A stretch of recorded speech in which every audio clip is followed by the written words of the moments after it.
Welcome back, everybody, to the Phenomenal Woman's Rockstar Revival, a Supreme Love Project. Dr. Jeanine Staples has organized this, and I am your host, Sara Vos. Today we have Lisa Shield, a relationship and dating coach based out of Los Angeles, who has wonderful, juicy things she's going to share with us that'll help all of us take our love lives to the next level. Lisa, thank you for joining us. Thank you, Sarah, for having me. This is such an honor. I'm so glad to be here.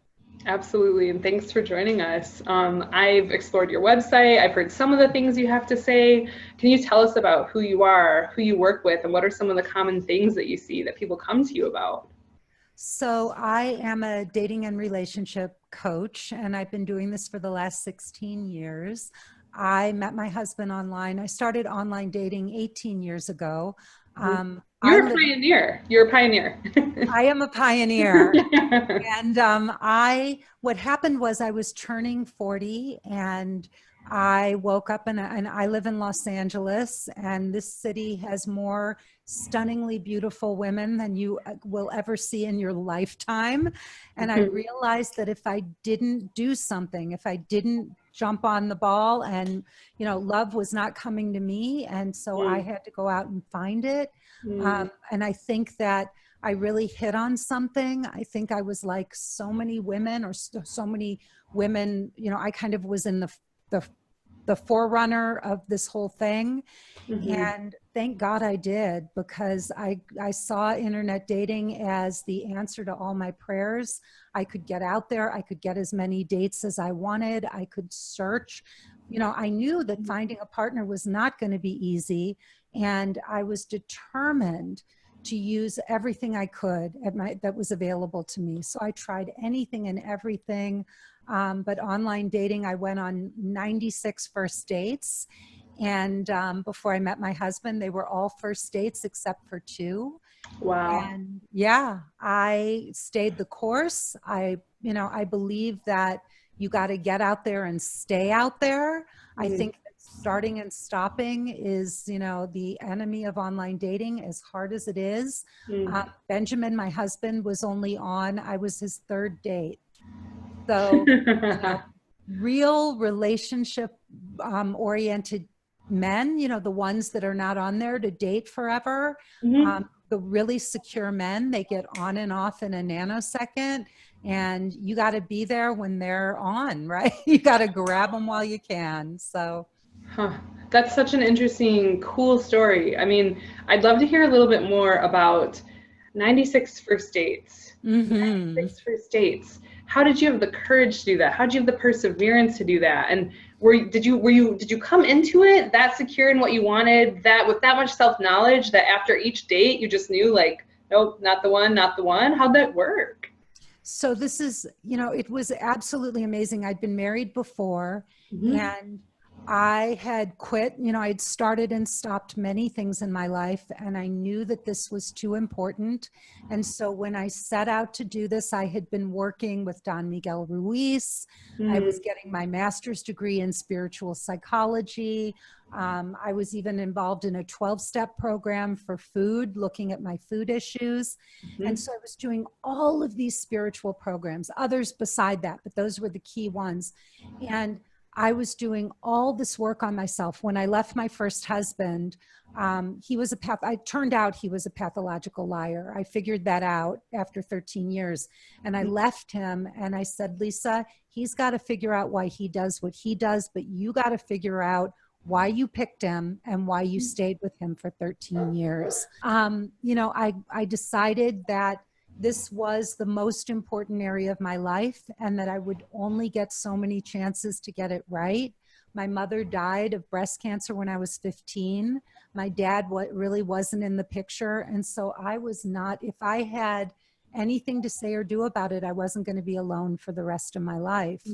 And so I decided I would go out there, and I imagined, Sarah, a road, and I literally pictured a road. And at the end of that road, in the distance, was the love of my life. And all of the men along lining that road had a piece of the puzzle, right? And I imagined each man handing me another piece of the puzzle that I needed to get from where I was to where I was going. And I said to myself, quitting isn't an option, right? And if you asked me if I really knew, so all of these, what happened was, and I think your audience in particular will really appreciate this. I remember being in a 12-step meeting, and I remember the moment where I had an epiphany, and it was incredible because I'd always known that every spiritual path and all the religions were leading us to God or unconditional love, right? That was what they lead to. But what I didn't realize, and in that moment, it hit me, they were telling us how to get there now. They weren't saying you have to be a perfect person or an ascended master or you live 100 lifetimes. They were giving us all the tools, all the skills, all the stuff to do it now. And so I said, if that's for real, I'm going to go out and I am going to find unconditional love. I wasn't looking for a soulmate. I was literally looking for unconditional love. So I went on these dates, and I have a process that I work with my clients on. It's called Your Final Five. And I walk you through several steps to get you to your final 5 things that you absolutely must have in a partner. They're not arbitrary. It's not like I want a guy who's 6 feet tall and makes, $500,000 a year. These are based on things that you've compromised in the past. And so I had these final 5 things, and I could sit across from a man. And the first question I would ask myself was, can I accept this man exactly the way he is? Because I can't ask someone to do that for me if I'm not first willing to do that for him. It's beautiful. And if the answer was a no, then I moved on. So that's why I had 96 first dates. Only 2 were second dates. And then not a third date? Nope. Wow. One of the guys told me, you're too evolved for me. He said, you're too evolved. He said, I would be out of my league if I dated you. He literally called me up and he said, I was out of my league with my ex-girlfriend, and I can see that it would be the same with you. And he said, I can't do that to myself again. And so that was the first guy. He said, I've got too much work still to do. And the second guy, he was like a throwback hippie. I mean, he was a really cool guy, and he had like a very, he had done interviews with like some really amazing, he had done an interview series with some amazing spiritual teachers at the time. And it was incredible. But when I went to his house, he had an oil lamp collection and like gold shag carpeting on the ground. Like it was like he was stuck in the 70s. And I was like, his cool evaporated very quickly.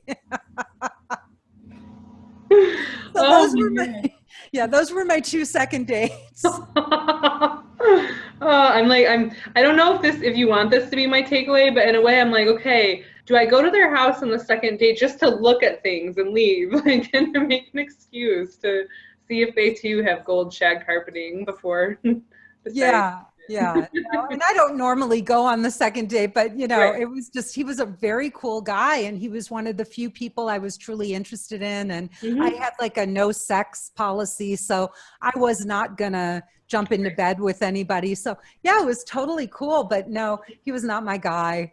And what I knew, Sarah, was I had my final 5. And they were very specific, and I could tell so quickly if a guy had them or not. And there was no reason to continue dating somebody if he didn't have the 5 things that were on my list. Right. Like, so that's the first, I mean, it's the first takeaway that I'm hearing from this interview is know yourself well enough to know what you're unwilling and unable to compromise on, and honor that. Honor that. Don't make excuses for that. Honor yourself in that way. If you know you have to date someone who doesn't drink, stick with that, figure out what your non-negotiables are, right? Yes, but don't have too many that it becomes exclusionary. That's the other thing. Okay. People make lists of huge, long lists of things that they want in a partner. And, when I worked with eHarmony, they told me, if you put one criteria, like let's say you want someone who doesn't drink, you literally cut off 75% of their entire database right there. Wow, that's a big deal. It's a big deal. So every time you add a new criteria, you're literally cutting the pie down smaller and smaller and smaller until there may only be in a database of millions of people, maybe, 50 or 100 people that would literally fit your criteria. So you have to be very careful. You've got to pick the things. Here's the thing. There's a balance between being open to possibility, and having only enough non-negotiables that are really deal breakers, but leaving enough open to possibility at the same time that that you leave room for magic to happen. That's so beautiful.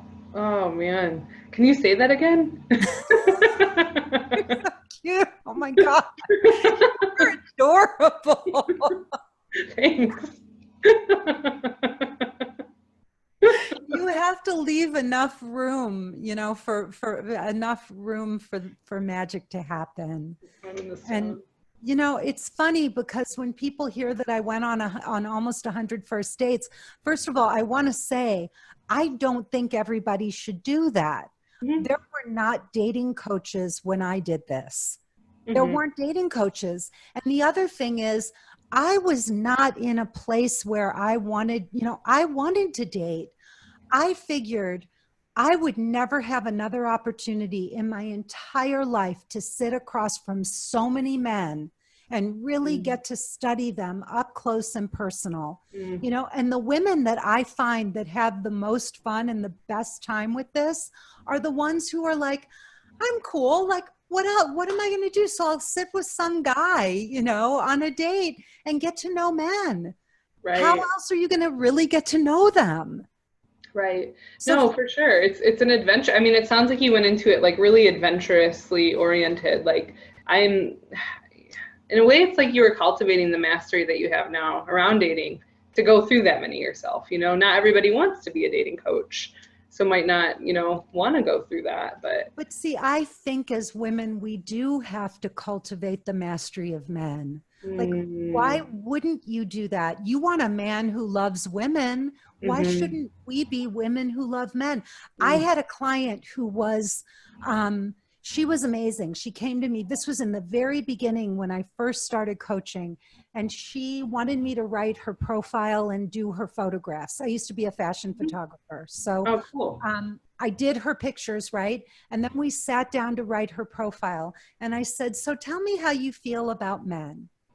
And she looked at me and she said, because her husband, the love of her life, had died. She had been widowed. So she said to me, I love men. I love the smell of a man. I love the way I feel when a man wraps his arms around me. I love to listen to men talk. I love to wake up in the morning with a man, and I love to fall asleep next to a man. She went on and on and on like this, Sarah, for like 10 minutes. When she was all done, I thought to myself, I would date her. Like I'm like, what man wouldn't want a woman who loves men like that, right? And the thing is, so many of us pick men apart. We don't have compassion. We have a list a mile long of our demands of what we think a man should and shouldn't do. We have all this criteria. This is a real man and this is not a real man. I mean, who are we to say what makes a real man? I don't want a man saying you're not a real woman. That would make me so angry to hear that. Imagine? No, I mean. Right? But listen to how women man bash. Well, you're not he's not a real man. There are as many men on the definitions of what it means to be a man as there are men on the planet. Some are strong, some are shy, some are introverted, some are leaders, but they're all men. I'm That's not, so beautiful, yeah, Lisa. To it's not hear. right for me to say you're a man and you're a not. You know what it is, Sarah? It's right for me to learn as a woman how to draw out the best in the men around me. Ooh. That's who I want to be, right? That's when I dated and I went on all those dates, I wanted to be a woman where I was cultivating myself so that I could be a woman where a man would crave my company. Oh yeah. Is that the ritual you're gonna teach us? Because right now I'm like, Lisa, teach me how. Teach us how. Well, um, I think that it was going on those dates and sitting across from men. And so much of it, Sarah, was just getting comfortable, understanding what men, not what I think a man wants from me, but really understanding what a man needs from me as a woman. It's not enough to be beautiful these days. Beauty will get you in the door. But if you look around, I mean, everybody's got a yoga body. Everybody's drinking kombucha, at least in LA, I'm sure in LA. but I've never, the women, I mean, the women today are so beautiful. They're so stunning. And I know it's not just in LA, although I know we have a preponderance of these women and men. The men are stunningly beautiful. The men are gorgeous, but it doesn't matter. You can be Jennifer Aniston and not be able to keep a man. You've got to learn how to be lovely and charming. And, men they don't want drama. Men are so sensitive. They're so sensitive to women. They really are. Women don't realize how sensitive men are. So yeah, it's just cultivating. My husband now will say to me, he'll say, I love spending time with you. And to me, that is more beautiful than saying I love you. He I wonder, loves my company. is that do you know if that's one of your love languages or his quality time? Mine is quality time. His is acts of service. Okay. Yeah. Well, for just putting it out there for anybody listening, there's 5 different love languages. I can't remember the author who came up with this. Lisa, can you Gary reference? Chapman. There we go. Okay. So yeah, that's what we're referencing if anybody wants to Google that or get deeper into it. Yeah. There's 5 love languages. So they're quality time, acts of service, gifts, touch, and words of affirmation. Yeah. Yeah. I'm not a words of affirmation person, so I don't that's not my language. I forget that one a lot. But yeah, quality time is mine. But you're going to spend time with your partner. If you want your partner to want to hang out with you, you want to be like the most wonderful place for that man to be. I want, my husband on Sundays, he's like, these are my favorite days just to be with you, just to be whatever we're doing, just to be with you. And this, Sarah, this was a man who wrote an entire paragraph in his profile that said why he couldn't be with somebody all the time. He needed lots of alone time. And he actually wanted to live in separate places, to be a committed couple, but to have separate domicile, places, living spaces. I've heard of people doing that. Yeah, a lot of people do it. And one day he looked at me and he said, go look for a house for us. Yeah. Is that sweet? Yes. And that was you're like, I mean, if quality time is one of the ways that you feel most cared for too, I mean, that took things to a whole new level. So yeah, but I found the guardian of my soul. So that's so sweet and moving. Like, I'm sure for anybody listening right now, for everyone, a lot of people that are on Supreme Love Project who are working with Jeanine and breaking through their barriers, these are people who, a lot of us are either healing from narcissistic abuse or codependent relationships, or we've done that inner work. We've been in 12-step programs, we've had coaching, but we're just ready now. we're ready, and we have Bumble and Tinder and OkCupid and eHarmony. We have it all. And it's, you know, I wonder if there are rituals either that you do daily or weekly or coach people into, like things that keep people tuned in, turned on, you know, ready to present as their best selves when they are going out into the world.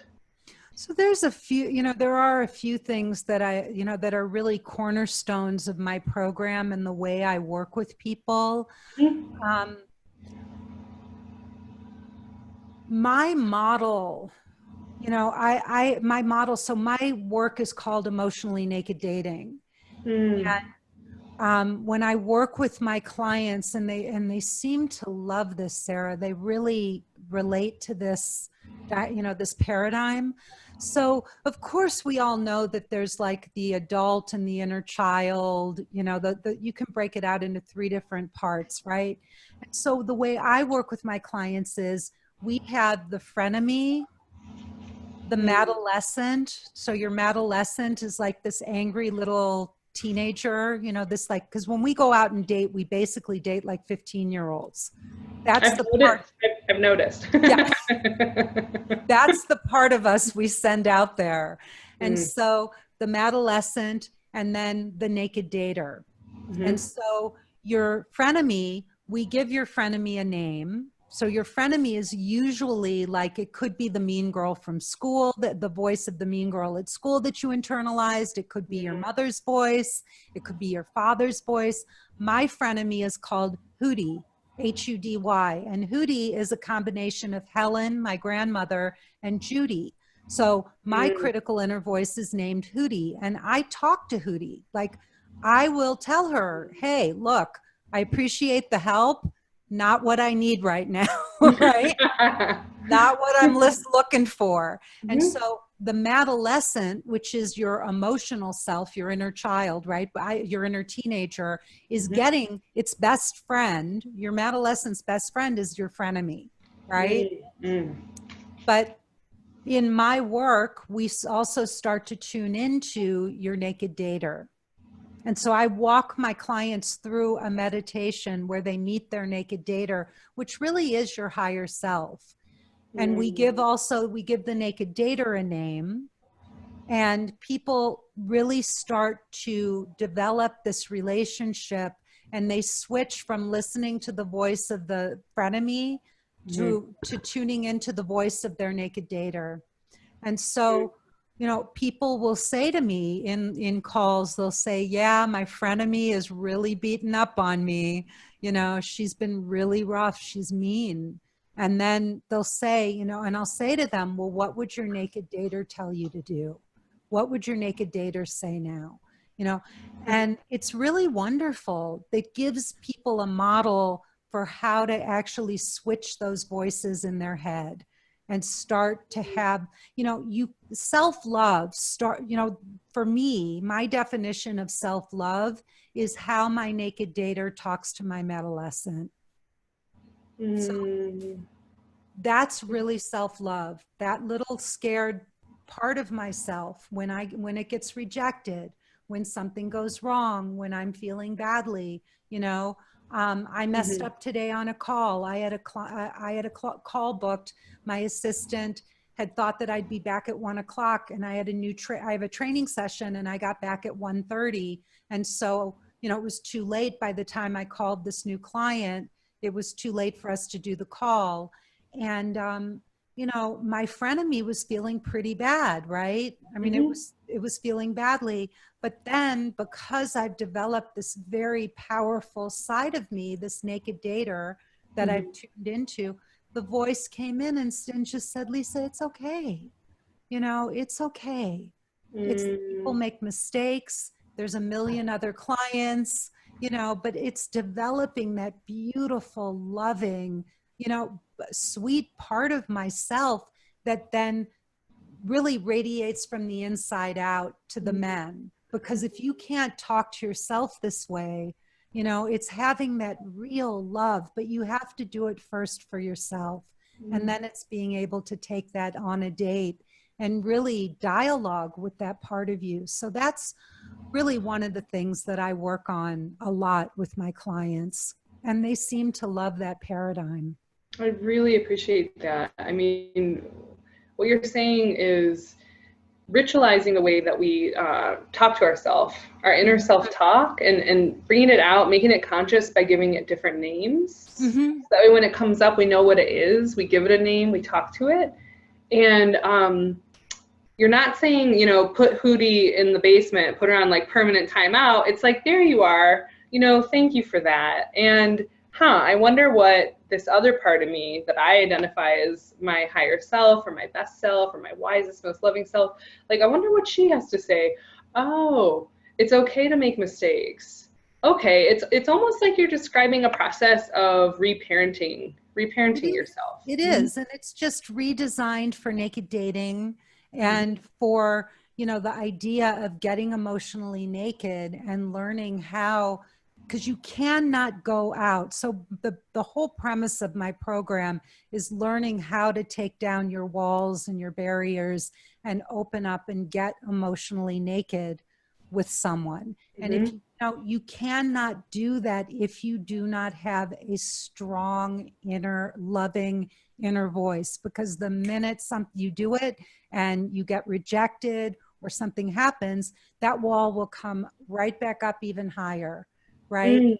So you can't even do the process of emotionally naked dating unless you're able to start to talk to yourself and say, look, you know, that wasn't a safe person, or you shared too much, you know, too soon, or you didn't share enough, you know, but you've got to be able to walk yourself through it.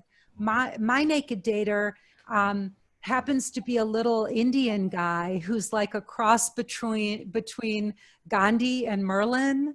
Wow. And you know, I meditate. So when I meditate, this is a really interesting thing. I started doing this, you know, I came up with this when I was, you know, it's not something like, I know people do this, but nobody had told me about it. I was doing some work and I came up with this. I had an epiphany and I realized, you know, that everything's a story. Like I was like, everything's a story. I make it all up. Well, I'm just going to make it up. So I was like, well, if I'm going to make it up, like, if I know that I'm not going to believe in somebody else's God, like, why would I believe in your God? If I'm making it up, if we all make it up, I'm going to make up my own spiritual, my own guide, my own God. And so I was reading at the time a book by Paramahansa Yogananda, Autobiography of a Yogi. And Pantanjali was one of Yogananda's teachers. And so I loved the name Pantanjali, and you can't name a dog or a child Pantanjali. It's a little weird. And I was like, oh my God, that's my guide. And so I would go to the gym, Sarah, and I'd be on the elliptical machine and I'd put on some music and close my eyes. And I would just start to envision Pantanjali. And he would take me on these adventures and on these little mini, like 20-minute spiritual journeys. And it was amazing. Like I would literally go and talk to him and meditate with him. And one day I asked myself, I said, am I crazy? Or is this really, like, I feel like it's working, but maybe I'm nuts, right? And so I asked that question. I was like, am I crazy or is this really working? I'm kidding. I'm not kidding you.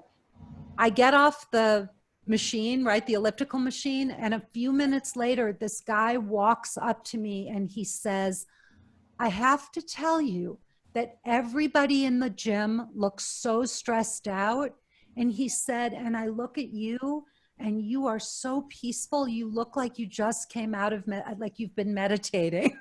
There's your sign. He walked right up to me. It was so bizarre. Whoa, that's so cool though. Like, am I crazy? Give me a sign. Like, here's your sign. You know, there it was. That's so cool. That's so cool. I mean, I guess there's a couple of things that I'm thinking of here. You know, that one, when we ask for signs, we can be granted them. Some of the people listening to this summit might be listening right now from receiving signs and guidance to be here. The next part, it sounds like when you're working with people and with yourself, that visualizing, visualizing is a big part of the rituals that you're doing, either through meditation and then also incorporating that into your exercise routines. So you're continuously kind of focusing on what you want to be creating and really conscious about that. Totally. Like very, very much so. And I remember like I would come, I'd be working through something in my life, maybe looking at forgiveness or healing or whatever. And I would imagine, I'd close my eyes and I'd imagine Pantangeli, and I would call him P, and I'd say, so P, like, I'm having this, I feel I can't open up. I don't, I can't open my heart. I feel so blocked. And so, and then I just wait, and he would take me on an adventure. Like there would be, and the stuff was like, would unfold, it was so wild. But like one time, he took my hand and we started walking, and we were walking on nettles, like that from redwood trees. And we started walking into a forest. There was a path. We were completely quiet. There was not a sound. And he was walking, and I looked down, and I had on this beautiful green velvet dress, and he was dressed in green, in this green velvet suit. And we were walking into the forest, and we came to a clearing. And in the forest, we were standing there holding hands, and everybody I have ever known in my life started to come into this clearing and form this big circle, right? And without saying a word, there were pets, there were teachers, there were ex-boyfriends, my ex-husband was there, my mother, my father. And I started walking around the circle, and I looked in each person's eyes, and they were not, it's like everybody is a secondary player in the drama of our lives, right? I'm the star of my life, but I only know you through my perceptive eyes as Lisa. So I don't know Sara the way Sara sees Sara. I know you the way I see you from the outside, right? And it's almost like you're in a play, and you would be a secondary character in my play. So in this circle, everybody had dropped their roles, and they were just who they were. And I went all the way around the circle and looking each person in the eye and thanking them for the role that they played in my life, and releasing them from that role, and thanking them for the lessons that they taught me. And then I hugged each person and forgave them for any blame or any judgment I had. And I went all the way around the circle doing that with each person in the circle. It was really beautiful. It's profoundly beautiful. Even to hear you talk about it now, Lisa, it's just profoundly beautiful. I mean, it sounds like for you, part of your path of meditation and remaining open spiritually has just taken you down winding roads and adventures that you didn't even know were possible, and that spiritual guides have shown up along the way to really help you navigate in ways that were really surprising to you. Yeah, I mean, it's crazy. And the thing with Pantangeli was, that was one of hundreds of meditations I did with him. I mean, hundreds. And some were, one was just like we were in a rock band. Like I was listening to just blaring music, and then we were on the stage, and Pantangeli was like rocking out with the guitar, and I was I was the lead singer, and they're just stuff like that. But some of them were so playful. Some of them were more heartfelt, but just like one of these amazing sort of journeys. Like it was incredible. Each one could have been a story in and of itself. Wow, that's incredible. It was really, and it was a major transformation in my life. But what I want people to take away from this, Sara, is this: the work that I really do with my clients is so focused on giving them really it's on you. The work that you guys have to do is inside of yourself. Nobody can do this for you. No one. And so the work is really, you know, at some point, you have got to go inside yourself and start to find your own inner strength and your own ability to listen to yourself. And that's really what this paradigm of the, you know, the adolescent, the frenemy, and the naked dater is, to guide people into their own, deeper into them, their own selves, to find their own answers from within. Wow, that's such an amazing takeaway. I'm furiously writing notes. Wow. That's so powerful, Lisa. I mean, but don't set anybody up as a guru, or you're, you know, it's fine to have teachers. It's fine to find people that you really love and admire to take you, you know, to open up your mind and expand your world and get, you know, really help you step into possibilities. But in the end, the beauty, the you know, the love, the magic comes from inside of you, and from all getting, you know, the more you open up and love yourself. Like, one of my biggest breakthroughs was when I was walking on the beach, and I realized I was, you know, I started out by thinking about the idea that life is a gift. And I never really like sat and thought about what that really means, right? And I was like, what does that truly mean? And then I was like, well, it means just that, like, life is a gift. We have been given the most profound gift of all, the fact that we're here. Somebody bestowed on me and you and everybody who's listening this phenomenal thing called life, consciousness, right? So here we are, we're living and breathing and we're conscious, and yet we're throwing away this gift because we're not living according to what we want. We're trying to live according to what other people want. So we're giving our gift away because we're not living in our own truth. And so I thought, Lisa, who are you trying to please? You know, like, who are you to, whose values, whose, you know, rules are you trying to live up to? Because the only person you know, you're the one person you're responsible for making happy is you. And the only person who can do that for you is you, right? And so I just started to realize that, and I went through this whole unraveling of that idea. But at the end, I just thought, you know, I don't have to compare myself to anybody. I don't have to live by anyone else's standards. You know, people will like me or they won't. That's okay. But I thought to myself, Lisa, you're not so awful that there's nobody out there for you. And you're not so fabulous that there's not somebody there for you, right?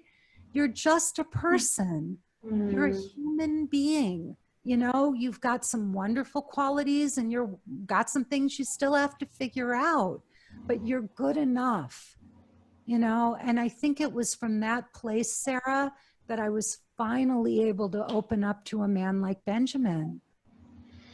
Oh, wow. I'm sure everybody listening is feeling, well, I can't know. For me, I'm feeling inspired. I'm feeling blessed to be listening to this. You've opened up my eyes and my perception to some new ways of being open to what meditation and spiritual guides and just the process of inner connection can do for relating to myself and with others. I'd love to talk forever, but we're getting to the end of our time. But just dare to dream on every level, right? Wow. Like, dare to dream. Go, you're living, like, the only thing that limits us is our imagination. That's it. You can have everything you want in this life. I mean, my husband, I was married to a sociopath. I had, you know, I was overweight. I was clinically depressed for the first 34 years of my life. My mom died of breast cancer when I was 15. You know, I mean, it doesn't matter. I still went out and found the guardian of my soul, the love of my life. I met the finest man I've ever met anywhere, on the finest human being. Like in my lifetime, I will never meet a better man than Benjamin Shield. And I want this for everybody. I've had 16 years of bliss, and I want you guys to know that this is possible. I was nobody special until I believed that I was special enough to have it. And that's when it came. So, don't just believe in yourselves. Believe in yourselves, everybody. I mean, yes, please. This entire summit is about learning how to prioritize your body, your pleasure, your needs, your dreams, your desires, and everything that you've just said, Lisa, to everybody. I mean, that we're only limited by our own imagination, that you did it. Everybody on this summit, nobody's 15 years old and a life coach. I mean, everybody on this summit has overcome a lot to get to this place of radiance. I know that you have offered a very special gift for everybody. So before we close, can you talk about what that is? Yes, I'd love to. I have a webinar. It's a 46-minute webinar. And it is called Conquer the Dating World in 5 Simple Steps and Attract a Man Who Loves You, Adores, or cherishes you, adores you, and loves you forever. And I have put my heart and soul into this. You will see it is very, very beautiful, and the information is profoundly life-changing. I just think it will really, really open up your minds and your hearts to looking at dating in a whole new way. And if you want to, at the end, if you stay to the end of the webinar, we call them not webinars anymore. I'm sorry. They're called master classes, or webinar is a turn-off word apparently. So scratch that, roll back the tape. It is a 46-minute master class or online presentation. And if you would like, at the end of the masterclass, you'll find that you can sign up for a 45-minute call with me, a breakthrough session. So if that's something that sounds good to you, you can either just watch the webinar. Oh, and one other thing, we will also give you the link to my private Facebook group called Dating Without Drama. It's a fabulous group because there are both men and women in the group. And you learn so much from being able to see, how both sexes interact and all, and all of that. So it's really great because there's men and women. Oh, that's so profoundly generous of you.